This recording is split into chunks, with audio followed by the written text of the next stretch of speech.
The sun hung low over the wide New Mexico plains, spilling a warm orange light across the dust and sagebrush. It was that quiet hour before dusk when the wind turned soft and the land held its breath. A wagon stood by the edge of a dry creek bed, its wooden wheels half sunk in the dirt.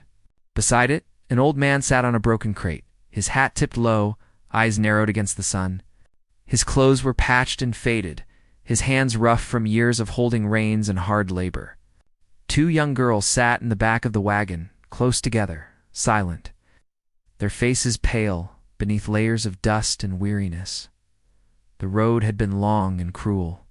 The man's farm, once his pride, had dried up along with the river that used to run behind it. Hunger had a way of changing a man's heart, making him do things he once thought he never could. He told himself it was mercy, that he was saving them from starving. But deep inside, he knew the truth that desperation had broken him. When the Apache rider appeared from the horizon, the old man's heart jumped. The warrior came fast and steady, his horse cutting through the shimmering heat like a shadow made of fire. His dark hair was braided and tied with leather cords, his chest marked with red paint that caught the dying light. He rode with the ease of a man who had long since made peace with danger. There was something about him that silenced the land, quiet that was both calm and menacing. The man stood as the rider drew near, clutching his worn hat against his chest. The girls huddled together in the wagon, frightened but curious. When the Apache reined in his horse, dust swirled around them in a golden haze. He didn't speak for a long time, only watched the old man with those sharp, unreadable eyes that seemed to see more than what was shown. "You from the South Trail?" the man asked finally, his voice rough. The Apache nodded once. His gaze flicked to the girls, then back to the man. "I heard you might be trading," the old man said, clearing his throat. "They told me your people pay fair for help or company." The Apache said nothing at first, his face still as stone. Then he spoke in a low, steady voice. "You're selling your daughters." The words hung in the air like a noose. The girls turned their faces away. The old man swallowed hard. "I wouldn't call it selling," he muttered. "Just finding them a life better than this. I can't feed them no more." The Apache's eyes moved between the man and the girls. One was slender and quiet, with eyes too old for her years. The other was round-faced, with soft hands and a timid heart. Both wore simple cotton dresses that had seen too many days of travel. Finally, the Apache dismounted, boots crunching softly on the dry earth. He walked around the wagon, inspecting them as though trying to see their souls rather than their faces. Then he turned to the father and said in a voice that carried no mockery, no laughter, only finality, "I'll take the fat one." The father blinked, unsure how to respond. The girl gasped softly, clutching her sister's hand. For a moment, no one moved. Then the man nodded, forcing a weak smile. "She's a good one," he said, his voice trembling. "She'll work hard, she will." The Apache gave a single nod, his eyes never leaving the girl's face. He reached into a small leather pouch and tossed a handful of coins at the man's feet. The silver pieces landed in the dirt, catching the last of the sunlight.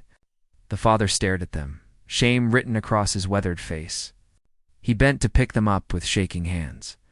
The girl looked terrified as the Apache extended his hand to her. "You will come," he said simply. His tone left no room for refusal, yet it carried no cruelty either. She hesitated, looking to her father, who couldn't meet her eyes. Slowly, she climbed down from the wagon, her bare feet touching the earth. The Apache led her to his horse, helping her mount with surprising gentleness. She trembled as he climbed up behind her, the horse shifting beneath their weight. The father stepped back, his hat twisting in his hands, the wind brushing through his gray hair. He wanted to say something, maybe goodbye, maybe sorry, but no words came. As the Apache turned his horse toward the fading sun, "Kda," the man called out hoarsely, "Treat her kind." The warrior didn't answer. He rode off into the open land, the girl clinging tightly to his arm. The wagon shrank behind them until it was no more than a blur against the dying light. They rode in silence for a long while, the desert stretching endless before them. The girl's tears dried against her dusty cheeks, and she tried not to look back. The Apache didn't speak or look at her, his focus fixed on the road ahead. The silence between them grew heavy, filled only by the sound of the horses' hooves and the wind sweeping through the dry grass. After what felt like hours, the sun sank behind the red hills. The warrior stopped near a cluster of rocks where a small stream trickled through the sand. He dismounted and helped her down. She stumbled slightly, her legs weak. He handed her a water skin. "Drink," he said. She drank the cool water, shocking her dry throat. When she looked up at him again, she expected anger or coldness. But there was neither. Only thoughtfulness. He knelt to start a small fire, his movements sure and quiet. She watched him, uncertain whether she was now a captive, a servant, or something else entirely. "You have a name?" he asked without looking up. She hesitated. "Clara," she whispered. He nodded slowly. "Clara," he repeated, as if testing the sound of it. "I am Kiona." She sat near the fire, hugging her knees, unsure if she should thank him or curse him. He glanced at her, his expression unreadable. "Your father," he said softly, "he was not proud to do what he did." Her throat tightened. He didn't have a choice. Kiona looked into the fire. "There is always a choice," he said quietly. For a long while they didn't speak. The stars began to appear, cold and distant. The girl felt a strange calm settling over her fear, though she didn't understand why. This man, this warrior, had bought her like a trade. Yet there was no harshness in his manner, no gloating in his eyes. When he finally spoke again, his voice was low. "You are not my servant," he said. "I did not take you for that." She frowned, confused.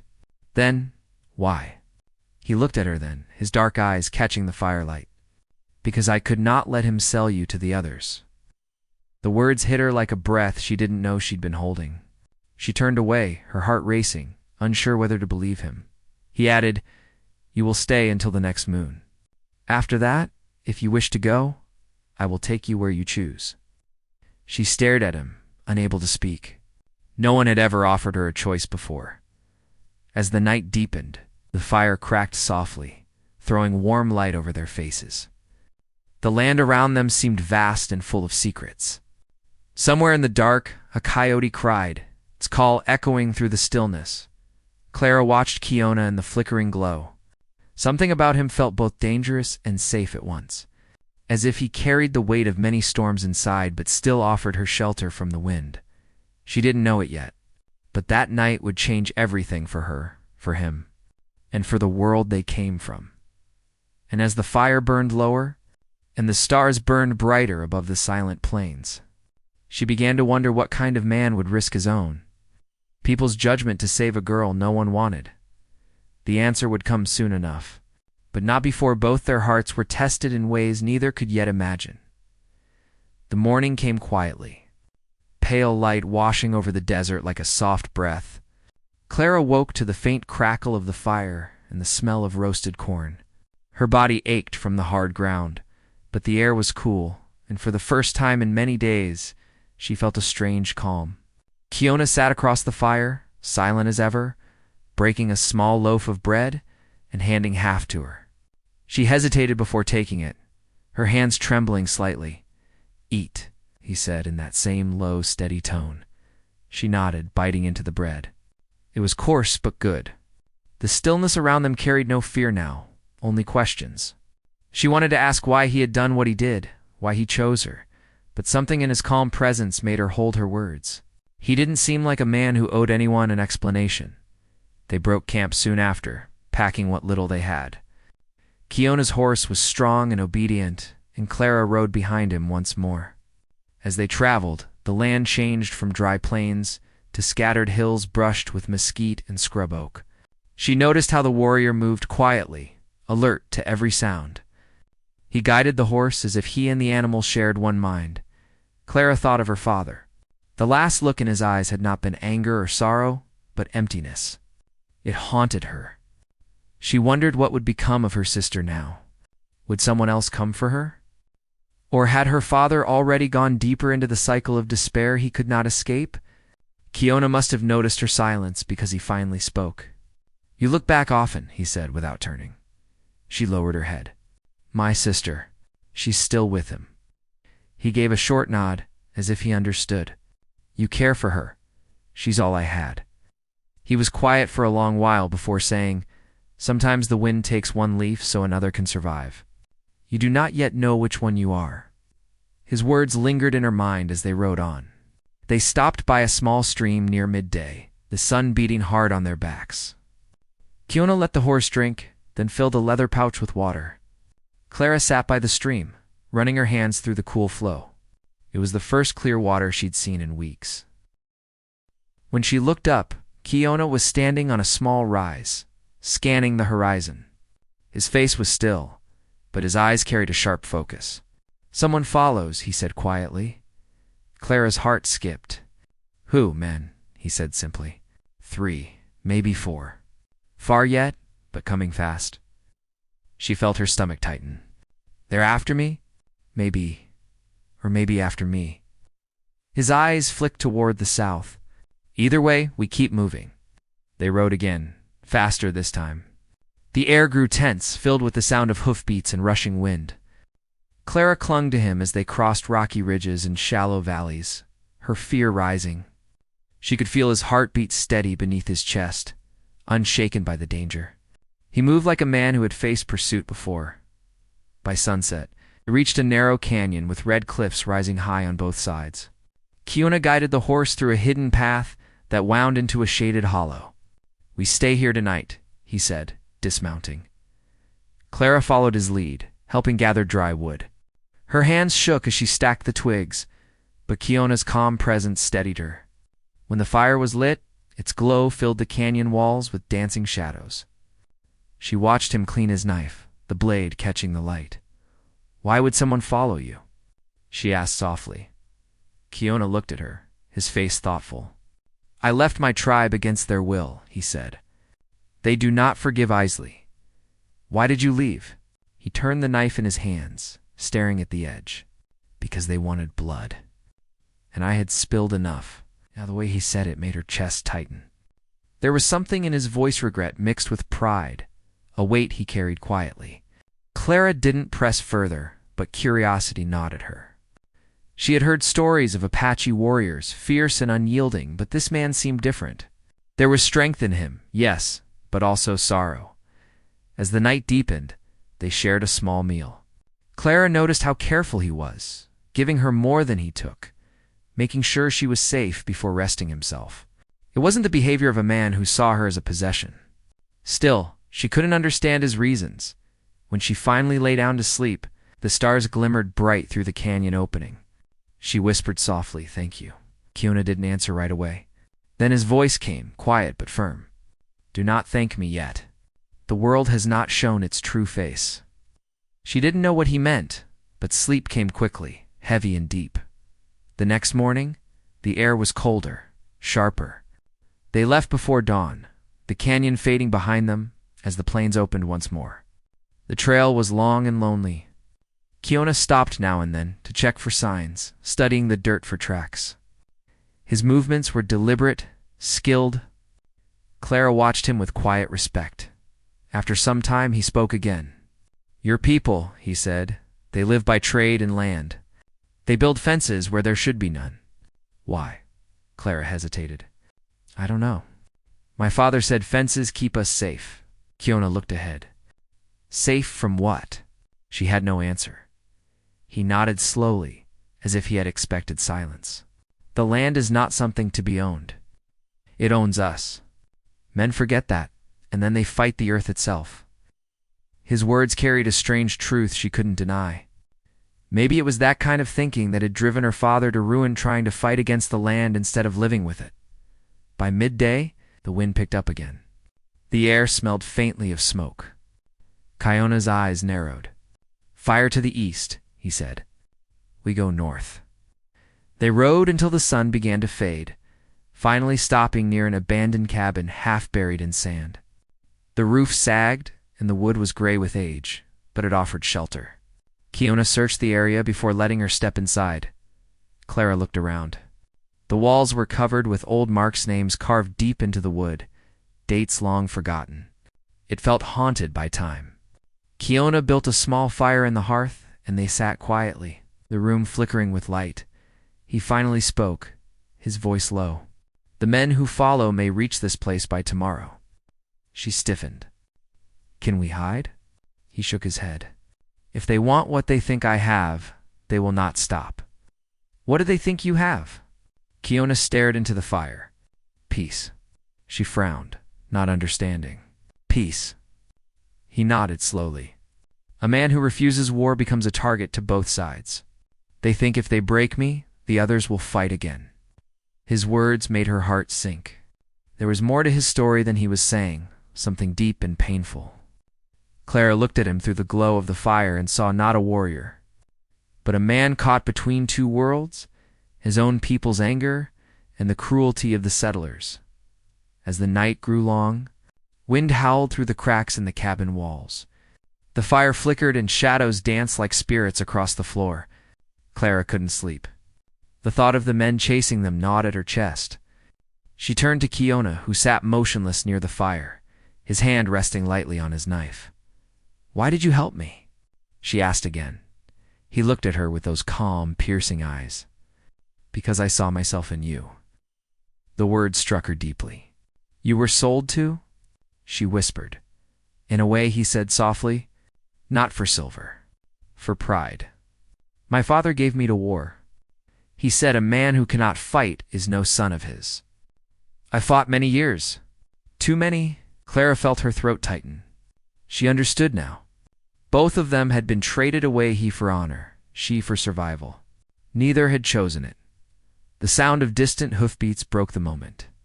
Kiona rose instantly, every sense alert. He moved to the doorway and peered out into the night. "They've found us," he said quietly.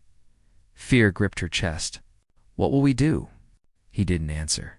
Instead, he reached for the saddlebag and handed her a small bundle. "If I tell you to run, you go north. Do not look back." Claire's voice trembled. "I can't leave you." He looked at her then, his expression both fierce and kind. "You must. The land needs those who remember mercy." Outside, the wind carried the sound of men shouting. Torches glowed faintly in the darkness. Kiona tightened the strap across his chest and drew his knife, his face set with quiet resolve. Clara's heart pounded. Every breath felt heavy, the air thick with tension. She could see the faint flicker of firelight outside, drawing closer. The world had gone still, waiting for what would come next, and as she clutched the small bundle to her chest, she understood something. This man, this Apache warrior, was not running from his past. He was standing against it. The fire burned low, the sound of horses closing in. In that fragile silence, Kiona turned once more toward her and said, "No matter what happens, remember freedom is never given. It's taken." Then he stepped out into the dark, leaving Clara trembling in the flickering light. Listening to the approaching thunder of fate drawing near, the night air was cold and restless, filled with the faint sound of hooves pounding against the dry earth. Clara crouched behind the cracked cabin wall, her heart hammering so loud she feared it might give them away. She could see Kiona's silhouette in the moonlight, calm but alert, his body still as a stone, his knife glinting faintly in his hand. The men who had followed them were close now. She could hear their voices drifting through the dark. They spoke in low, rough tones, the kind that carried both greed and anger. Clara pressed her palm over her mouth to steady her breathing. She wished she could see their faces, but the firelight outside was faint, their shadows stretching across the desert ground. Kiona stood near the doorway, watching their movement with eyes that missed nothing. He didn't move until the first rider came into view. The man was tall and broad, his coat dusty, his rifle resting on his shoulder. Another rider followed behind him, then two more. Kiona waited until they drew closer, their torches burning bright against the darkness. Then he stepped forward, his voice carrying clear and strong. "You've come far. What do you want?" The lead rider reined in his horse. His face was weathered, his eyes sharp with the look of someone who'd seen too much violence and didn't mind adding to it. "We want what's ours," he said. "You've been keeping something that don't belong to you." Kiona didn't move. "Nothing I have belongs to you." The man laughed, the sound harsh. "You took a girl from a man on the South Trail. Folks said you paid him, but that don't make it right. She's white. She ain't meant to ride off with your kind. Clara's blood ran cold. She could feel every word strike deep, full of the same cruelty she'd heard in town all her life. She wanted to shout that she hadn't been taken, that she'd been sold. But her voice wouldn't come. Kiona's eyes stayed fixed on the rider. That man sold what he no longer valued. I took what he threw away. The girl is safe here. Safe, the man barked. You call it safe? Hiding in a shack with a savage? He spat on the ground. We're taking her back. Kiona said nothing, but the quiet that followed was heavier than any shout. The wind carried the faint sound of a coyote crying somewhere far off. Then, in a low voice, Kiona said, You'll have to cross me first. The men dismounted, their boots crunching on the dirt. Clara could see the glint of metal as one of them drew a pistol. Her chest tightened. She wanted to run, but something in Kiona's stillness held her there. He wasn't a man ruled by fear, and she couldn't bring herself to abandon him. The leader motioned to one of the others. Search the cabin, he ordered. Kiona moved first. In one swift motion, he threw the knife, the blade striking the man's rifle and sending it spinning into the dirt. The sudden movement startled the horses, which reared and snorted. The men cursed and scrambled, and in the chaos, Kiona ducked behind the cabin wall, pulling Clara down with him. Go through the back, he whispered sharply. Run until you reach the ridge. Oh, she whispered back. They'll kill you. He looked at her, his eyes fierce yet kind. They'll kill you if you stay. Before she could answer, a gunshot cracked the air. The bullet hit the doorframe inches from where she crouched. She gasped, the sound lost in the thunder of hooves and shouting outside. Kiona grabbed her arm and pulled her toward the rear of the cabin. The old wood groaned under their weight, but they slipped through a loose board and into the darkness beyond. The desert stretched before them, wide and endless. The moonlight silvered the sand and rocks, guiding their steps as they ran. Clara stumbled, her dress catching on a thorn bush, but Kiona pulled her free, never slowing. Behind them, the men's voices grew fainter, though the gunshots echoed across the plain like angry thunder. They didn't stop until they reached a line of jagged rocks near the ridge. Kiona turned, scanning the horizon. The fire from the torches flickered in the distance, growing smaller. For now, they were safe. Clara collapsed against a rock, her breath ragged. He crouched beside her, his chest rising and falling steadily despite the chase. You did well, he said quietly. Her eyes stung with tears. They think you took me. They'll never stop. He looked out over the land, his face thoughtful. Then we keep moving. The land is wide, and the wind hides our trail. The next few days they traveled north through rough country. The land grew wilder, dotted with dry riverbeds and twisted mesquite trees. Kiona hunted when he could, teaching Clara how to move quietly and find water in unlikely places. She began to see the desert not as empty, but alive with small animals darting between rocks and the distant cries of hawks circling above. Yet even in the calm of those days, tension lingered like a shadow. Kiona was quieter than before, often pausing to watch the horizon. Clara could see the unease behind his calm eyes. He never said it, but she knew he feared the men were still tracking them. One evening, as they made camp near a line of cottonwoods, Clara finally asked, If they catch us, what will you do? He poked at the fire with a stick, his expression unreadable. I will not let them take you back. You'd fight them? He nodded slowly. I've fought for less. She stared at him, unsure what to say. Part of her wanted to tell him to stop running, to find peace. But another part understood that peace wasn't something you found, it was something you made. Often through pain. Later that night, as the fire burned low, she noticed something in his eyes when he looked at the flames of memory, maybe of another time. She waited before asking softly, when you said you left your tribe, was it because of a fight? He was silent for a long time before answering. Yes, my brother wanted war with the settlers. He said they had taken too much, and we had been silent too long. But I had seen what war takes. It burns more than land, it burns the heart. When I refused to lead his men, he called me traitor. So I left.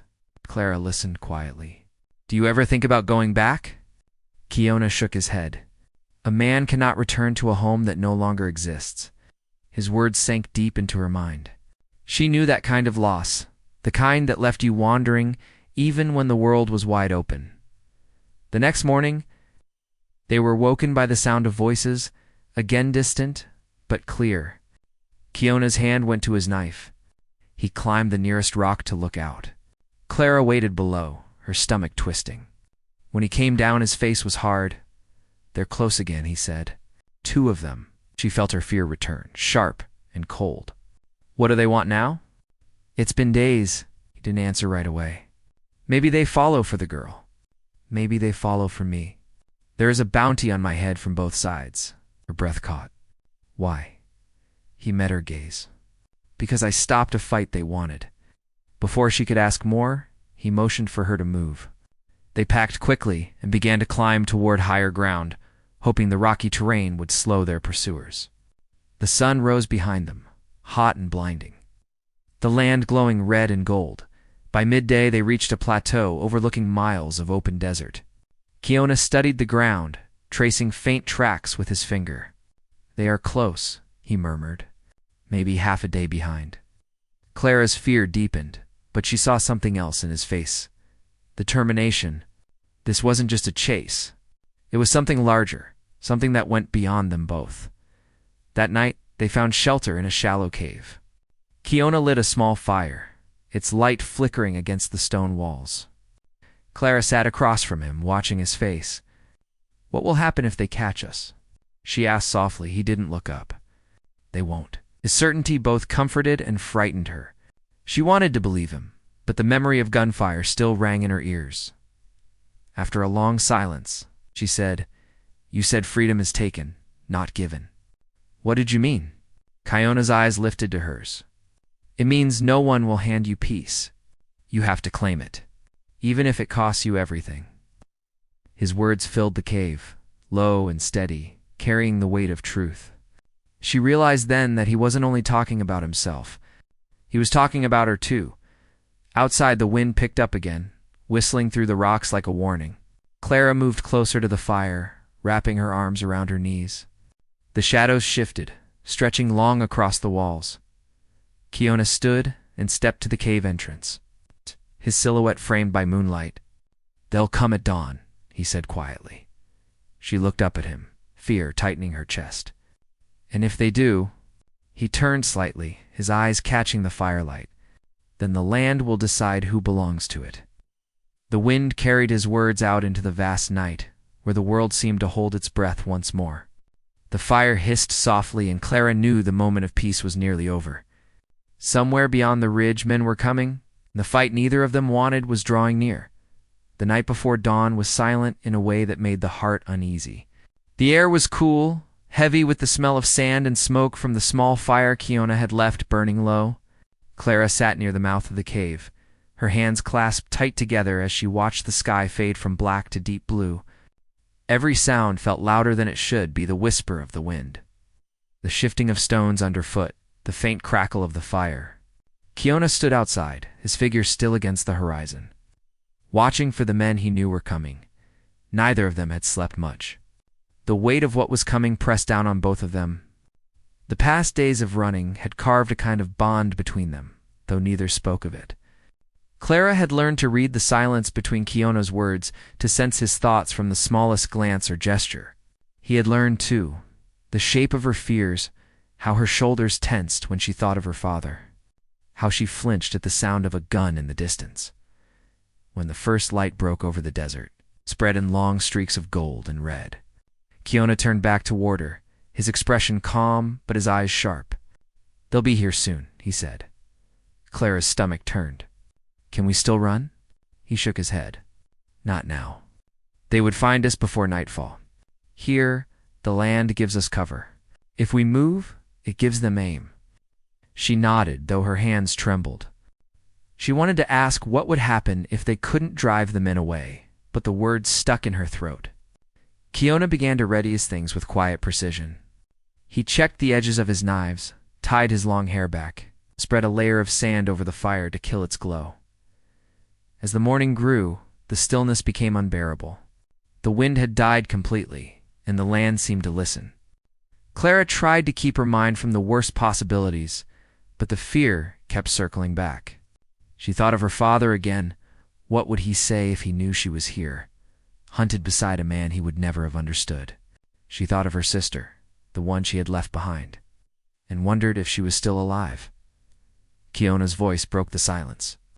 "When they come, stay behind me, no matter what happens." Her voice shook when she spoke. "You can't fight them all." "I don't have to," he said. "I only need to hold them long enough for the land to choose." She frowned, not understanding, but his tone left no room for argument. He walked a few steps away, crouching by a cluster of rocks to study the ground. When he returned, his hands were dusty, but his movements were steady. "Tracks," he said quietly. "They're close." Clara's breath caught. How close? Half an hour, maybe less.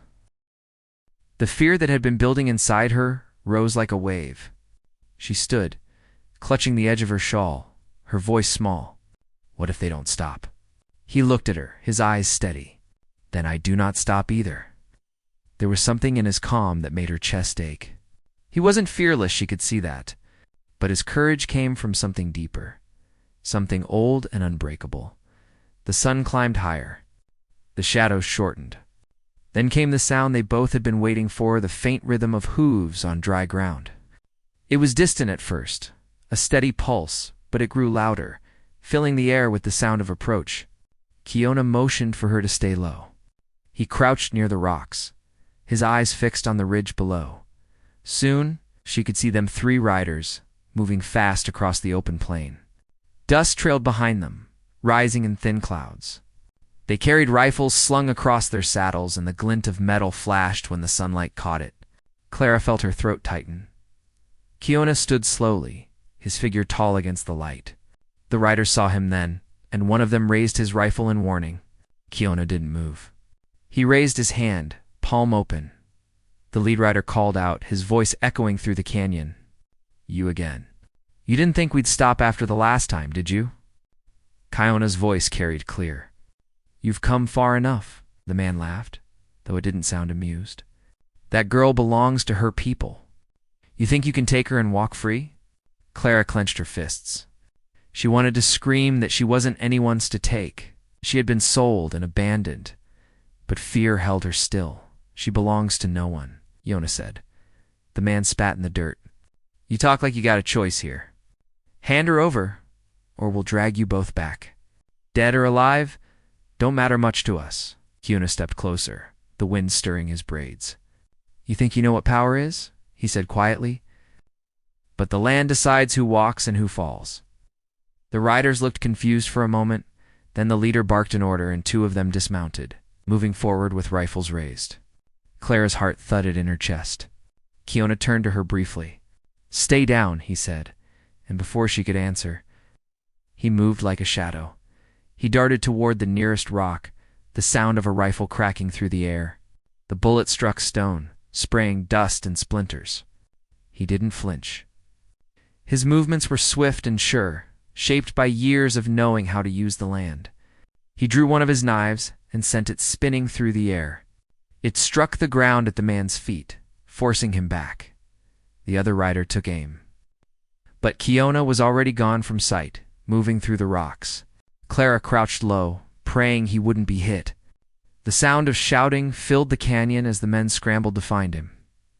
Then, from above, Kiona appeared again, sliding down a slope with the sun at his back. He tackled one of the men to the ground, their bodies rolling through the dust. The rifle went off, the sound echoing through the hills. The horses reared and bolted, their riders cursing as they tried to regain control. Clara could barely breathe. Every muscle in her body screamed for her to move, but she couldn't look away. She saw Kiona rise, gripping the fallen man's weapon. He turned toward the second rider, who was now aiming directly at him. "Kiona." She shouted without thinking. The warning came just in time.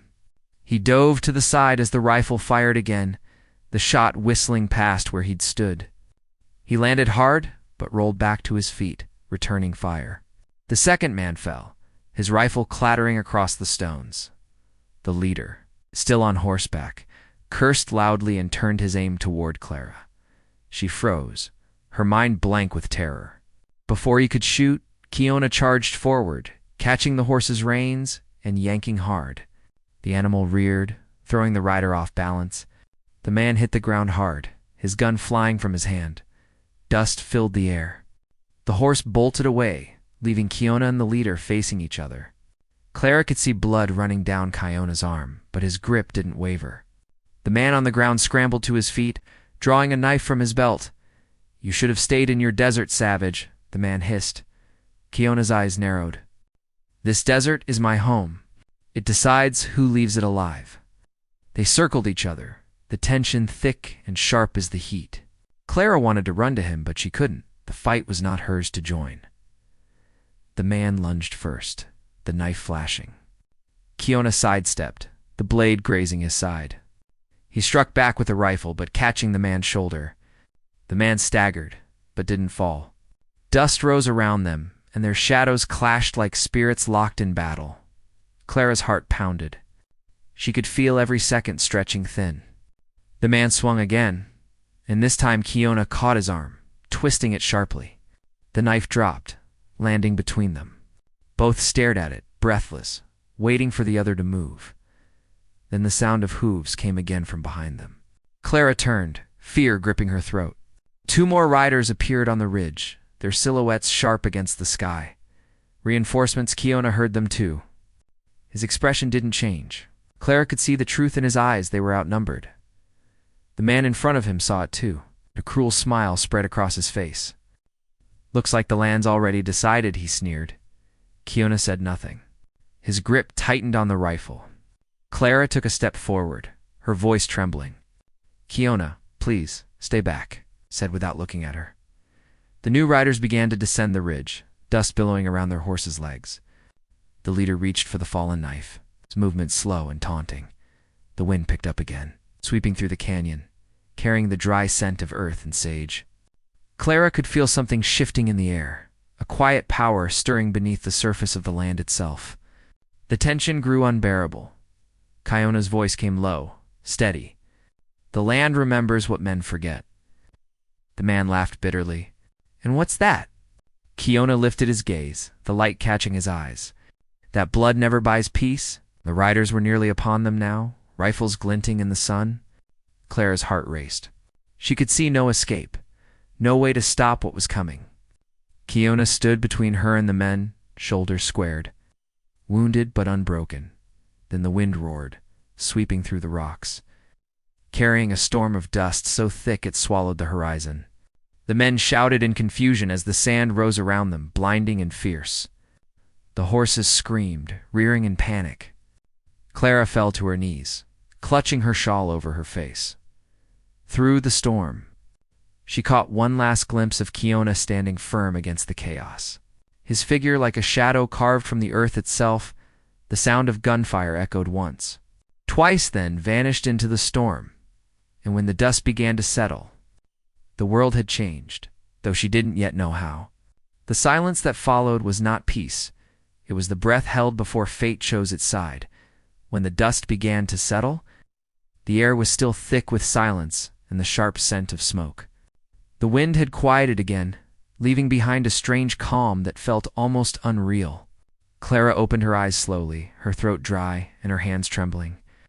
The storm had passed, but the world around her looked different, covered in a soft layer of sand as if the earth had tried to hide what had just happened. She blinked, trying to find Kiona through the haze. For a moment, she saw nothing but broken rocks and the shapes of fallen horses in the distance. Then she heard a faint sound, a low groan carried by the wind. She pushed herself up, stumbling toward the noise. Her heart pounded in her chest. When she finally saw him, Kiona was on one knee, his face streaked with dust and blood. His rifle was gone, buried somewhere in the sand, but he was still breathing. Relief rushed through her so strong it almost made her cry. She ran to him, kneeling beside him. "You're hurt," she said, her voice breaking. "I've been hurt before," he said softly, though his tone carried the weariness of a man who had fought too long. His side was bleeding where the knife had caught him. but his eyes were steady. Clara tore a strip from her shawl and pressed it against the wound, her hands shaking. "You saved me." He looked at her with a faint, tired smile. "You saved yourself." The land only listened. As she helped him lean against a rock, she looked around. The riders who had come for them were gone. To lay still in the dust, their shapes barely visible through the settling sand. The others had fled, their horses vanishing toward the horizon. The storm had done what neither strength nor bullets could. Had chosen sides. The sun climbed higher, turning the sky a pale gold. Clara sat beside Kiona, holding the cloth against his wound, neither of them speaking for a long while. The silence felt sacred, like the land itself was catching its breath. When Kiona finally spoke, his voice was quiet. "They won't return." "Not now." Clara nodded. "What if they bring more?"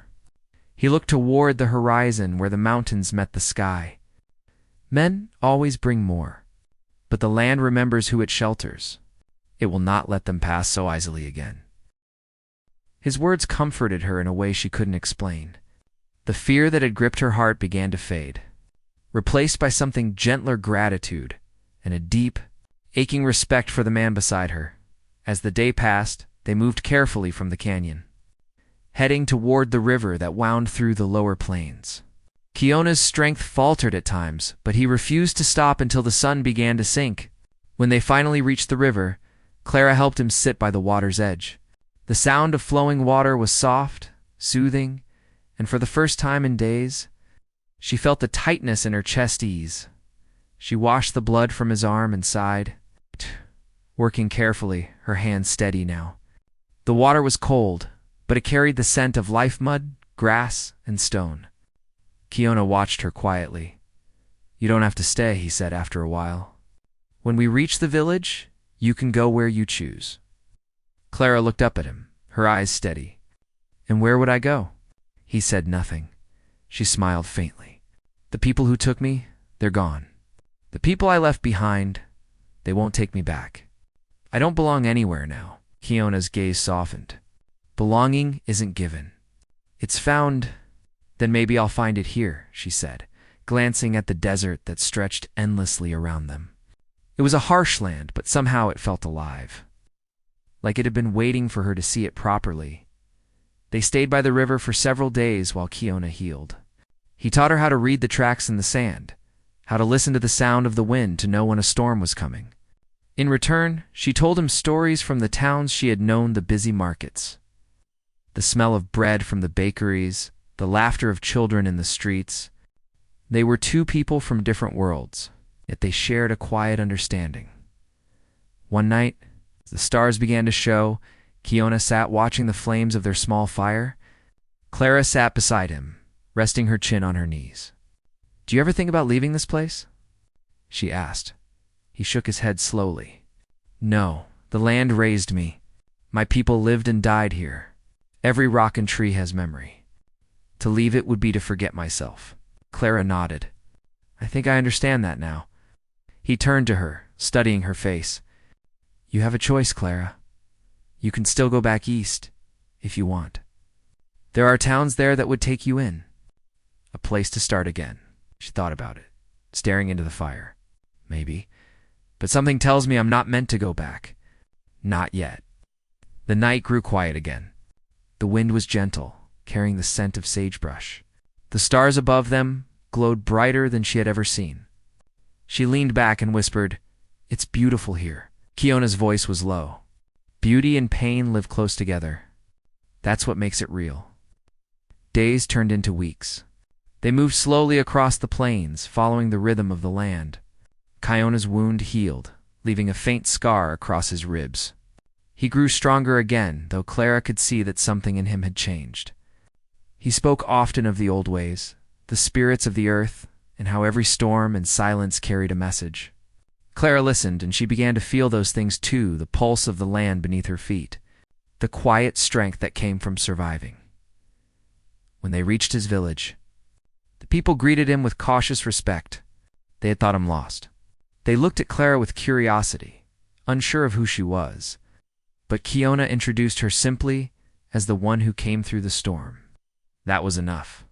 In time, Clara found her place among them. She helped the women gather herbs, learned to grind corn, and watched the children as they played by the river. Life moved slower there, bound by the seasons and the rhythm of the earth. Some nights she would stand by the fire and watch the horizon, remembering the people she had lost, but the ache in her heart no longer felt hollow. It was part of her story now. Kiona often disappeared into the desert for days at a time, guiding travelers or hunting. But he always returned, and when he did, he would bring something: a carved stone, small feather, a handful of wild berries, and leave it by her tent. He said little about it, but Clara understood that each gift carried a meaning the desert had whispered to him. Months passed. One evening, as the sun dipped behind the hills, Kiona and Clara stood side by side watching the sky. The colors shifted from gold to deep crimson, painting the desert in light. Clara turned to him and said, "Do you ever think the land forgives what men do to it?" He thought for a moment before answering. "The land doesn't hold grudges. It waits. It heals. But it never forgets." She nodded slowly. "Maybe people could learn from that." He smiled slightly.